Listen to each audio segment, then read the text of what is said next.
Welcome to the chapter Solutions, Maharashtra State Board New Syllabus. Dear students, आज हम ideal solution की study करने वाले हैं। तो आइडियल सॉल्यूशन यानी क्या, इसका क्या मीनिंग है? आइडियल का अपोजिट होता है नॉन आइडियल सॉल्यूशन। तो सबसे पहले हम आइडियल सॉल्यूशन पढ़ेंगे और उसके बाद जो हम नॉन आइडियल सॉल्यूशन पढ़ेंगे। तो आइडियल सॉल्यूशन की क्या डेफिनेशन होनी चाहिए, हम आइडियल सॉल्यूशन किसे कहेंगे, ठीक है? तो इन शॉर्ट मैं बहुत ही इजी लैंग्वेज में आपको इसकी डेफिनेशन बताऊंगा और आप एग्ज़ाम में भी ये डेफिनेशन लिख सकते हैं। क्या डेफिनेशन है, सुनिए ध्यान से। ये ऐसा सॉल्यूशन जो राउल्स लॉ को ओबे करता है। कैसा सॉल्यूशन? ऐसा सॉल्यूशन जो राउल्स लॉ को ओबे करता है, उस सॉल्यूशन को आइडियल सॉल्यूशन कहते हैं, ठीक है? तो अब मैं इसको एग्ज़ाम में आप कैसे लिखेंगे वो बताऊंगा। The solution which obey Raoult's law is called as ideal solution. फिर से एक बार सुनिए। The solution which obey Raoult's law is called as ideal solution. Dear student, हम इसकी और एक साइंटिफिक डेफिनेशन भी तैयार कर सकते हैं और वो डेफिनेशन भी आप एग्ज़ाम में लिख सकते हैं। वो भी डेफिनेशन मैं आपको बताऊंगा, सुनिए आप ध्यान से। The solution which obey Raoult's law over the entire range of concentration and at all temperature is called as ideal solution. फिर से एक बार मैं रिपीट करूंगा थोड़ा इजी लैंग्वेज में। The solution which obey Raoult's law at all concentration and at all temperature is called as ideal solution। ऐसा solution जो राउल्स लॉ को हर कॉन्सेंट्रेशन पर और हर टेम्परेचर पर फॉलो करता है, ओबे करता है, उस सॉल्यूशन को हम क्या कहेंगे? आइडियल सॉल्यूशन, ठीक है? तो आपको जो डेफिनेशन अच्छी लग रही है वो आप एग्ज़ाम में लिख सकते हैं। अब थोड़ा मैं यहाँ पर इस स्क्रीन पर आप ध्यान से देखिए कि आपको यहाँ पर 3 वेसल्स नज़र आ रहे हैं। तो 3 फ्लास्क है, समझ लीजिए ये। सबसे पहले हम कुछ यहाँ पर कंसिडर करेंगे कि इस फ्लास्क में जो लिक्विड है उसको हम लिक्विड ए कहेंगे।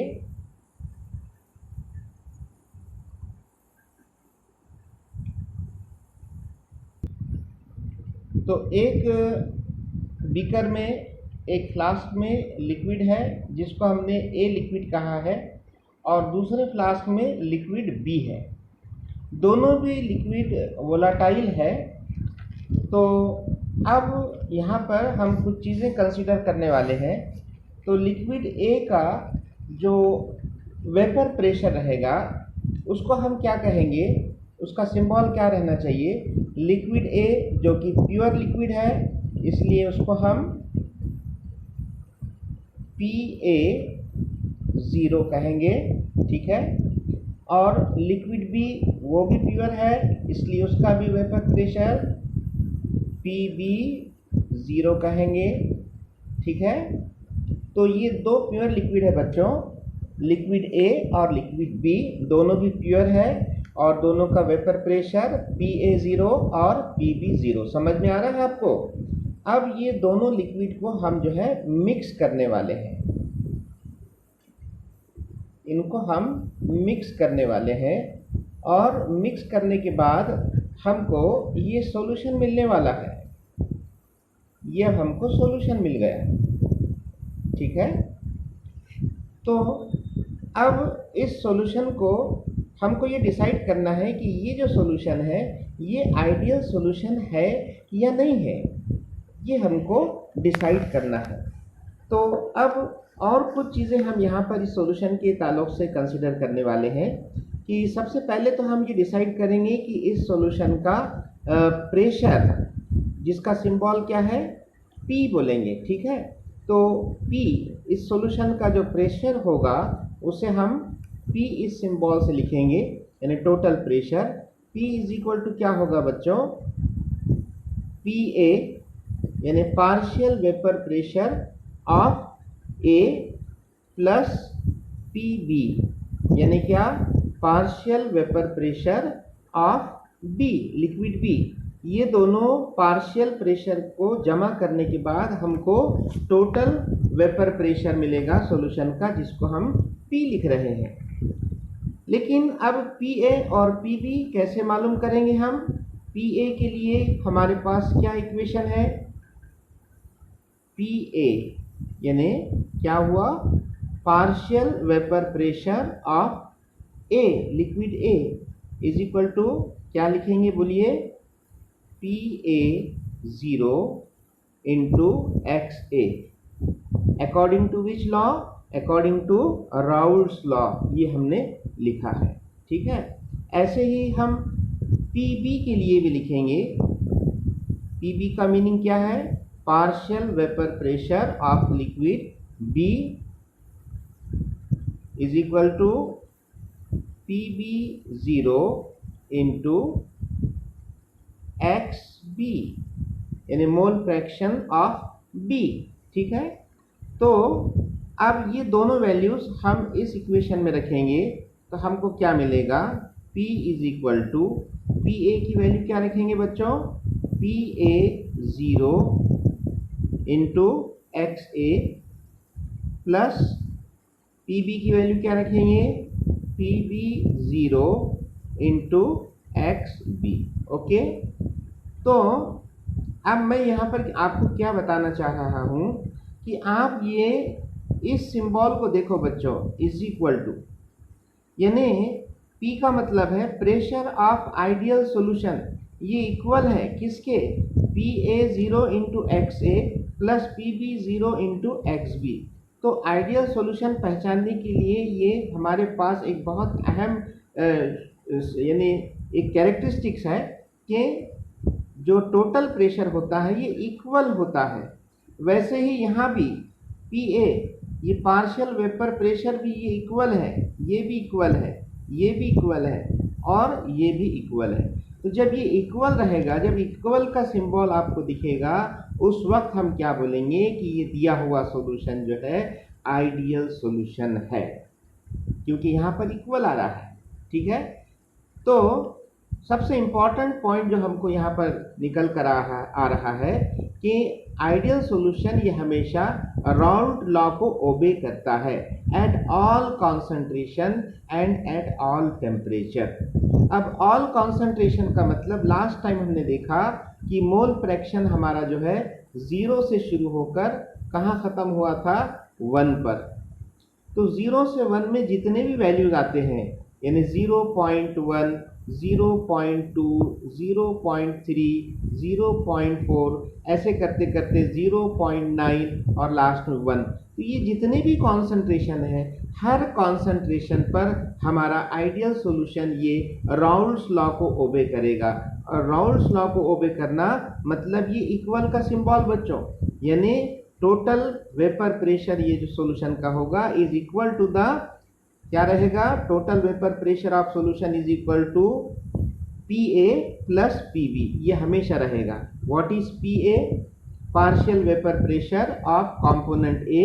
What is PB? Partial vapour pressure of component B, component या लिक्विड जो भी है। लेकिन और इसके अलावा भी आइडियल सॉल्यूशन के कैरेक्टरिस्टिक्स मौजूद है, तो वो कौन कौन से कैरेक्टरिस्टिक्स हैं हम डिस्कस करने वाले हैं।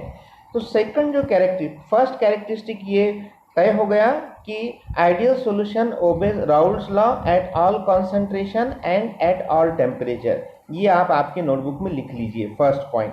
अब सेकंड पॉइंट में बोल रहा हूँ आपको, ध्यान से सुनिए।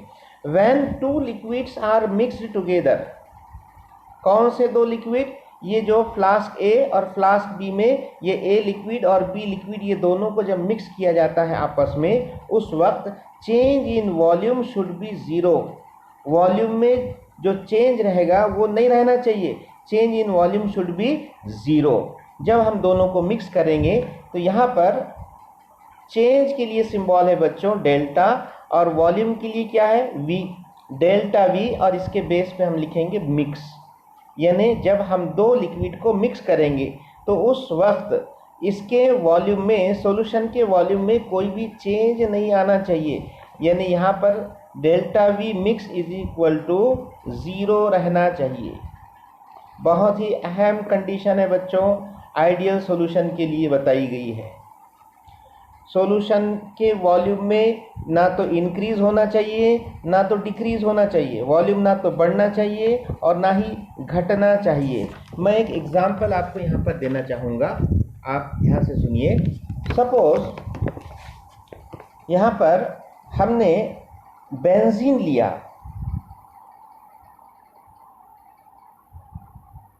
और इसको मिक्स किया किसके साथ, टॉलिन के साथ। दोनों भी वोलाटाइल लिक्विड है बच्चों, तो आपको क्या मिलेगा, सॉल्यूशन मिलेगा। ठीक है, तो अब बेंजीन आपने कितना लिया, 100 ml, और इसको आपने टॉलिन के साथ मिक्स किया तो टॉलिन कितना लिया, 80 ml। तो अब जो आपको सॉल्यूशन मिलेगा उसका वॉल्यूम कितना रहना चाहिए, 180 ml। समझ में आ रहा है आपको, तो 180 ml रहेगा। तो ये आइडियल सॉल्यूशन की पहचान है। अगर ये आइडियल सॉल्यूशन नहीं होता सपोज, तो ये वॉल्यूम या तो 180 ml से कम हो जाता, यानी कि 175 ml हो जाता, 175 ml, या अगर ज़्यादा हो जाता तो 185 सपोज ऐसा हो जाता। तो अगर 175 या 185 ml हो जाता तो ऐसे सॉल्यूशन को हम आइडियल सॉल्यूशन नहीं बोल सकते, बल्कि वो क्या हो जाएगा, नॉन आइडियल सॉल्यूशन हो जाएगा। कहने का मतलब यहाँ पर delta V mix is equal to हमेशा क्या रहेगा, 0 रहेगा। चलिए अगला पॉइंट देखते हैं। ये थर्ड पॉइंट मैं बता रहा हूँ आपको, when two liquids are mixed together. Book में पॉइंट्स थोड़े अलग दिए गए हैं, लेकिन आप मेरे एक्सप्लेनेशन को ध्यान से सुनिए तो आपको समझ में आएगा। When two liquids are mixed together change in heat should be 0। अब चेंज के लिए क्या है सिंबल हमारे पास, डेल्टा, और हीट के लिए क्या है, H।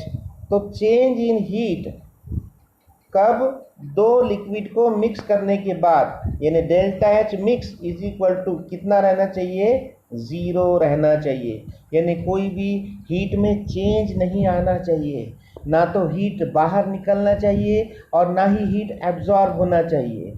समझ में आ रही है बात। यानी हम ये कह सकते हैं कि when ideal solution is prepared, ध्यान से सुनिए, when ideal solution is prepared then heat is neither absorbed nor evolved। जब आइडियल सॉल्यूशन तैयार किया जाता है उस वक्त हीट ना तो एब्जॉर्ब होती है और ना ही इवॉल्व होती है।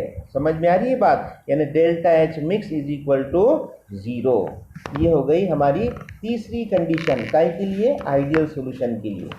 अब फोर्थ पॉइंट मैं आपको बोलने वाला हूँ, ध्यान से सुनिए। There should be no chemical reaction between solvent and solute। ये पॉइंट आपके बुक में नहीं है, मैंने स्टडी करने के बाद ये पॉइंट लाया है और ये एग्जाम के हिसाब से बहुत इंपॉर्टेंट पॉइंट है। आप ध्यान से सुनिए। There should be no chemical reaction between solvent and solute। Solvent और सॉल्यूट के बीच में कोई केमिकल रिएक्शन नहीं होना चाहिए। तो सॉल्वेंट प्लस सॉल्यूट, ये दोनों को मिक्स करने के बाद हमको क्या मिलेगा, सॉल्यूशन। अब मैं बहुत ही इंपॉर्टेंट बात बताने वाला हूँ आपको, ध्यान से सुनिए आप। सपोज मैं सॉल्वेंट जो है क्या लेता हूँ, वाटर, H2O, और इसमें मैं सॉल्यूट क्या मिलाता हूँ, NH3, अमोनिया। तो मुझे सॉल्यूशन जो मिलेगा तो वो सॉल्यूशन ये रहेगा बच्चों, NH4OH, अमोनियम हाइड्रोक्साइड। अब आप इस इक्वेशन को देखकर बताइए कि क्या वाटर और अमोनिया के बीच रिएक्शन हुई है या नहीं हुई है, हुई है या नहीं हुई है रिएक्शन, रिएक्शन हुई है, रिएक्शन हो चुकी है, आपको अमोनियम हाइड्रोक्साइड मिल गया है, NH4OH। इसका मतलब अमोनियम हाइड्रोक्साइड का सॉल्यूशन ये आइडियल रहना चाहिए कि नॉन आइडियल रहना चाहिए। बिल्कुल सही कहा आपने, नॉन आइडियल रहना चाहिए, क्योंकि आइडियल सॉल्यूशन की सबसे इंपॉर्टेंट कंडीशन क्या है कि सॉल्वेंट और सॉल्यूट के बीच में कोई रिएक्शन नहीं होना चाहिए बच्चों। तो ये नॉन आइडियल सॉल्यूशन हो गया NH4OH। और एक एग्जांपल हम देखते हैं। सपोज सॉल्वेंट मैंने वाटर लिया और उसमें मैंने CO2 गैस पास की है। अब हमको क्या मिल रहा है, H2CO3। अब आप बताइए इसको देखकर कि H2O और CO2 के बीच में रिएक्शन हुई है या नहीं हुई है? हुई है ना, हुई है। इसीलिए तो H2CO3 कार्बोनिक एसिड तैयार हुआ है। तो फिर क्या हम इस सॉल्यूशन को आइडियल बोल सकते? बिल्कुल नहीं बोल सकते। तो फिर ये कौन सा सॉल्यूशन हुआ? नॉन आइडियल सॉल्यूशन हुआ। और एक एग्जांपल हम देखेंगे, देखिए ध्यान से आप। सपोज सॉल्वेंट हमने H2O लिया और उसके अंदर CaO कैल्शियम ऑक्साइड मिलाया, तो क्या मिला हमको? CaOH twice. अब आप देखिए यहाँ भी रिएक्शन हो चुकी है, इसलिए इस सॉल्यूशन को भी हम आइडियल नहीं कह सकते हैं। यानी कि कहने का मतलब ये तीनों भी जो सॉल्यूशन है ये आइडियल नहीं है। तो फिर क्या है? नॉन आइडियल है बच्चों, नॉन आइडियल। क्यों नॉन आइडियल है? क्योंकि यहाँ पर सॉल्वेंट और सॉल्यूट के बीच में रिएक्शन हो गई है। और आइडियल कंडीशन की शर्त क्या है कि सॉल्वेंट और सॉल्यूट के बीच में रिएक्शन नहीं होना चाहिए। समझ में आ रहा है आपको? चलिए अब मैं आपको 5वां पॉइंट बताऊंगा जो आपके बुक में नहीं दिया है, देना चाहिए था, लेकिन मैं दे रहा हूं आपको क्योंकि ये आपको नीट एग्जाम में, अलग अलग एंट्रेंस एग्जाम में भी काम आने वाला है। ध्यान से सुनिए 5वां point. Solute molecules should not dissociate in ideal solution। फिर से एक बार सुनिए, solute molecules should not dissociate in ideal solution। solute molecule का डिसोसिएशन नहीं होना चाहिए। अब इसका क्या मतलब है? देखिए आप, एक एग्जांपल मैं आपको दूंगा। देखिए मैंने एक ग्लास में पानी लिया और उसमें मैंने NaCl डिसॉल्व कर दिया। NaCl जो कि सॉलिड था, हमारा खाने का नमक, और इसको मैंने वाटर में डिसॉल्व किया। मैं एरो के ऊपर H2O लिखता हूँ, तो मुझे NaCl का सॉल्यूशन मिल गया जो कि एक्वेस है।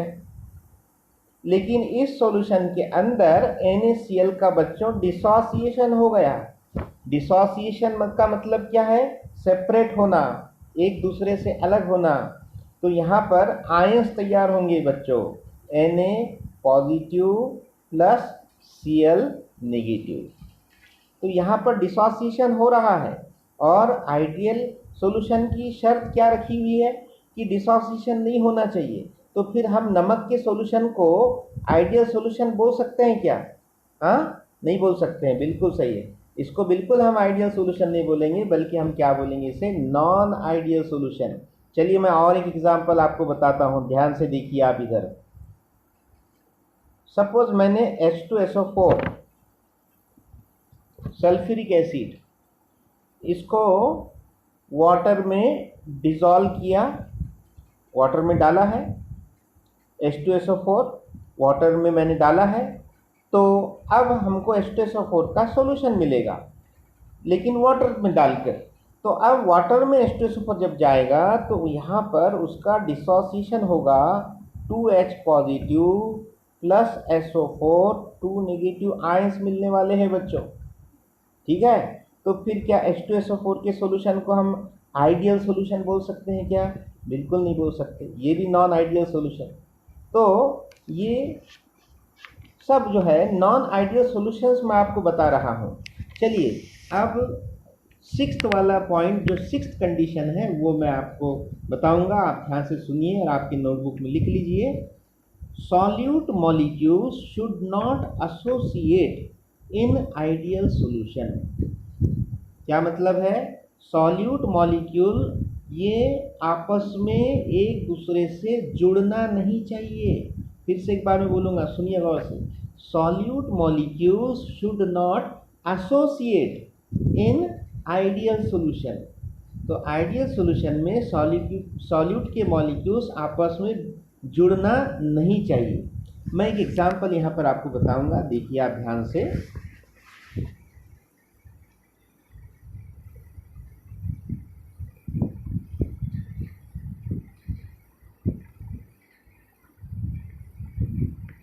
ये बेंजोइक एसिड है बच्चों।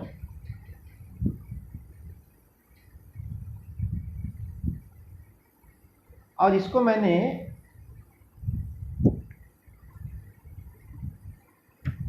बेंजीन में डिसॉल्व किया, बेंजीन। तो आप बेंजोइक एसिड के जो मॉलिक्यूल्स हैं ये आपस में जुड़ जाने वाले हैं, उनका एसोसिएशन होने वाला है। एसोसिएशन एक जगह आना, डिसोसिएशन एक दूसरे से दूर जाना। तो डिसोसिएशन और एसोसिएशन ये एक दूसरे के अपोजिट वर्ड्स है। तो देखिए आप यहाँ पर क्या होने वाला है, आप ध्यान से देखिए।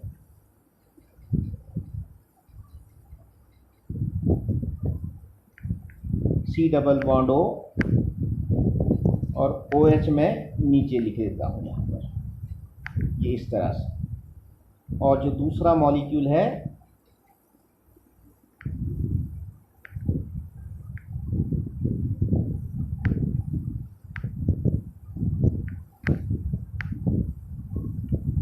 OH और इसका C डबल बॉन्ड O नीचे। तो अब यहाँ पर ऑक्सीजन पर नेगेटिव चार्ज है और H पर पॉजिटिव चार्ज है। तो यहाँ पर ये O और H के बीच में हाइड्रोजन बॉन्ड फॉर्म होने वाला है। यहाँ भी H पर पॉजिटिव है और O पर नेगेटिव है, और यहाँ भी जो है हाइड्रोजन बॉन्ड फॉर्म होने वाला है। तो ये दो मॉलिक्यूल्स आपस में जुड़ गए, काय के जरिए जुड़ गए, हाइड्रोजन बॉन्ड के जरिए जुड़ गए। और यहाँ पर ऐसे बहुत सारे, ये तो दो बताया हूँ मैंने, ऐसे बहुत सारे मॉलिक्यूल्स आपस में जुड़ जाएंगे और इनका क्या हो जाएगा, एसोसिएशन। तो फिर क्या बेंजोइक एसिड का बेंजीन में तैयार किया हुआ जो सॉल्यूशन है, आइडियल सॉल्यूशन, इसे हम आइडियल सॉल्यूशन बोल सकते हैं? बिल्कुल नहीं बोल सकते हैं। ये भी क्या हुआ, नॉन आइडियल सॉल्यूशन हुआ। अब पॉइंट नंबर 7 मैं आपको बताऊंगा। देखो बच्चों, यहाँ पर सॉल्यूशन के अंदर, आइडियल सॉल्यूशन के अंदर चलते हैं हम एक बार। ये आइडियल सॉल्यूशन को आप देखिए, यहाँ पर, हाँ, तो इस सॉल्यूशन में आप देखिए, सॉल्यूशन में आप सॉल्यूशन कैसे तैयार किया आपने, A और B ये दो लिक्विड को मिक्स किया। तो इस सॉल्यूशन के अंदर A के मॉलिक्यूल्स भी है,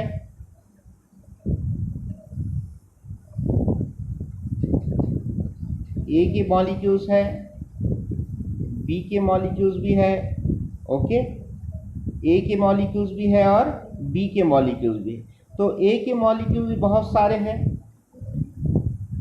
और B के मॉलिक्यूल भी बहुत सारे हैं, ठीक है।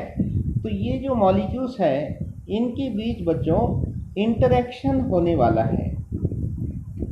अब इंटरेक्शन किस टाइप का होने वाला है, देखिए, इंटरेक्शन का मतलब है फोर्स ऑफ अट्रैक्शन या फॉर्मेशन ऑफ हाइड्रोजन बॉन्ड। तो अब इस सॉल्यूशन में कितने टाइप के इंटरेक्शन होने वाले हैं, ध्यान से देखिए आप। पहला जो इंटरेक्शन होगा कि A यानी दो A मॉलिक्यूल्स के बीच इंटरेक्शन होगा। दूसरा इंटरेक्शन क्या होगा, B यानी B के दो मॉलिक्यूल्स के बीच इंटरेक्शन होगा। और तीसरा इंटरेक्शन क्या होगा, AB यानी A और B ये मॉलिक्यूल के बीच भी इंटरेक्शन होगा। यानी A, दो मॉलिक्यूल जो A के हैं उनके बीच जो फोर्स ऑफ अट्रैक्शन तैयार हो रहा है उसे हम AA इंटरेक्शन कह रहे हैं। दो मॉलिक्यूल्स जो B के हैं उनके बीच में जो अट्रैक्शन तैयार हो रहा है उसे BB इंटरेक्शन कह रहे हैं। और A और B के मॉलिक्यूल्स के बीच जो फोर्स ऑफ अट्रैक्शन तैयार हो रहा है इसे हम AB इंटरेक्शन कह रहे हैं। तो इंटरेक्शन असल में ये क्या है, इंटरमॉलिक्यूलर फोर्स ऑफ अट्रैक्शन। तो ये तीन टाइप के इंटरेक्शंस यहाँ पर हो रहे हैं। समझ में आ रहा है आपको? फिर से एक बार, इस सॉल्यूशन में A के मॉलिक्यूल्स भी है और B के मॉलिक्यूल्स भी है। तो यहाँ पर बहुत सारे A के मॉलिक्यूल है और बहुत सारे B के मॉलिक्यूल है। तो दो A के मॉलिक्यूल इत्तेफाक से एक दूसरे के नज़दीक आएंगे तो उनके बीच फोर्स ऑफ अट्रैक्शन तैयार होगा। दो B के मॉलिक्यूल इत्तेफाक से एक दूसरे के नज़दीक आएंगे, उनके बीच जो फोर्स ऑफ अट्रैक्शन तैयार होगा उसे हम BB कह रहे हैं। और A और B के मॉलिक्यूल भी इत्तेफाक से एक दूसरे के नज़दीक आ सकते हैं तो उनके बीच A-B टाइप का इंटरेक्शन तैयार होगा। समझ में आ रहा है? तो अब हम देखते हैं आगे कि जो 7वां हमारा पॉइंट है वो क्या रहेगा कि आइडियल सॉल्यूशन में ए जो फोर्स ऑफ अट्रैक्शन है उसका मैग्नीट्यूड ये बी इंटरेक्शन के इक्वल होगा और बी इंटरेक्शन का मैग्नीट्यूड ये ए इंटरेक्शन के इक्वल होगा। कहने का मतलब ये तीनों टाइप के इंटरेक्शन का मैग्नीट्यूड एक दूसरे के इक्वल रहेगा। ठीक है, तीनों भी फोर्स ऑफ अट्रैक्शन इक्वल रहेंगे। तो इससे क्या साबित होता है कि सॉल्वेंट और सॉल्यूट, अब आप यहाँ पर ए को सॉल्वेंट कंसीडर कर लीजिए और बी को सॉल्यूट, तो सॉल्वेंट और सॉल्यूट के जो मॉलिक्यूल्स है उनका साइज आइडेंटिकल है और उनका स्ट्रक्चर भी आइडेंटिकल है, ये साबित होता है उससे। चलिए 8वां पॉइंट मैं आपको ये बताऊंगा कि there is no perfect ideal solution. कोई भी सॉल्यूशन परफेक्टली आइडियल नहीं होता है। कुछ सॉल्यूशन ऐसे हैं जो आइडियल बिहेवियर जाहिर करते हैं लेकिन वो भी डाइल्यूशन के बाद, वो कुछ हद तक उनका जो बिहेवियर है वो आइडियल सॉल्यूशन की तरह है। इसीलिए तो अब तक के मेरे पूरे एक्सप्लेनेशन में मैंने आपको कोई भी आइडियल सॉल्यूशन की एग्जांपल नहीं बताई, क्योंकि कोई भी सॉल्यूशन ये परफेक्टली आइडियल नहीं होता है। तो कुछ आइडियल सॉल्यूशन के एग्जांपल्स मैं यहाँ पर कोट करना चाहूँगा और एग्ज़ाम के लिए भी आप ये याद रखिए और ये लिस्ट आप आपके पास लिख लीजिए। एग्जाम्पल ऑफ आइडियल सॉल्यूशंस, पहला एग्जाम्पल दूंगा मैं यहाँ पर जो अभी एक्सप्लेनेशन में मैंने बताया हूँ आपको, बेंजीन प्लस टॉलिन, ये आइडियल बिहेवियर है इसका, इसको आप आइडियल सॉल्यूशन बोल सकते हैं।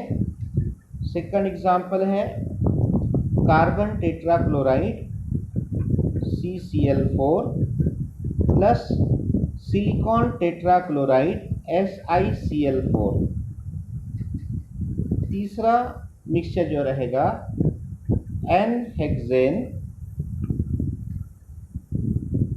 प्लस N-हेप्टेन, इनका मिक्सचर भी जो है आइडियल सॉल्यूशन कहलाता है। उसके बाद क्लोरोबेंजीन और bromobenzene, chlorobenzene plus bromobenzene,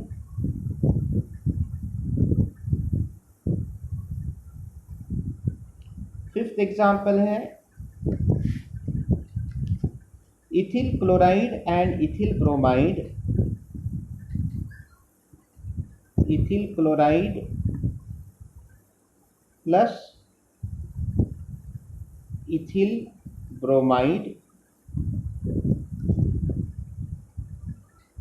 sixth example है इथिलीन डाइक्लोराइड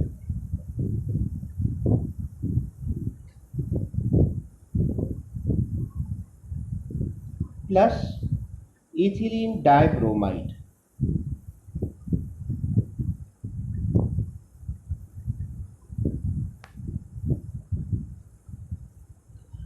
तो ये कुछ एग्जाम्पल्स हैं जो आप याद रखिए कि ये 6 एग्जाम्पल जो है इम्पॉर्टेंट है एग्ज़ाम के लिहाज से भी, कि ये आइडियल सॉल्यूशन कहलाते हैं, लेकिन ये परफेक्टली आइडियल नहीं हो सकते हैं।